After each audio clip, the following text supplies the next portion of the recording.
तुमचं व्हिजन कळू दे, रत्नागिरीबद्दल तुमची आत्मीयता कळू दे। तुम्ही या मातीत जन्मला आहात, तुम्ही जिल्हा परिषदेच्या नगरपालिकेच्या शाळेमध्ये शिकला आहात।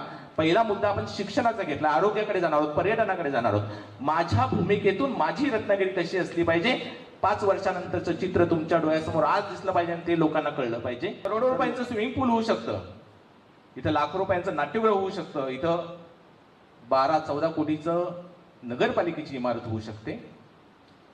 पण ज्या नगरपालिकेमध्ये आपण विजन व्यक्त केलेलं आहे त्या नगरपालिकेमध्ये मराठी मीडियम मध्ये शिकणारी मुलं यांच्या शिक्षणासंदर्भात 2 कोटी 5 कोटीचा प्रस्ताव आजपर्यंत आपण का ठेवलेला नाही? राष्ट्रवादी झाली, काँग्रेस झाला, शिवसेना झाली, सगळेच पक्ष आहेत आणि आपण याला सगळे समांतर जबाबदार आहोत की न घेते 2 टप्पे पहिले केले पाहिजेत की शालेय शिक्षण आणि उच्च शिक्षण।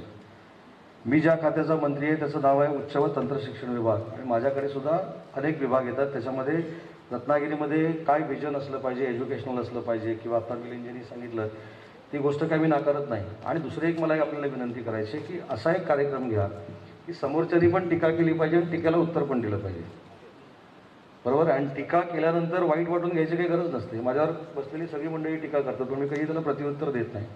त्यामुळे टीका ही असलीच पाहिजे, लोकशाहीतलं जिवंतपणाचंही लक्षण आहे, टीका असली पाहिजे। आणि टीका करत असताना जो काम करतोय त्याच्यापेक्षा जास्त काम करून दाखवण्याची हिंमत ही प्रत्येकामध्ये असली पाहिजे असं माझं मत आहे। आणि म्हणून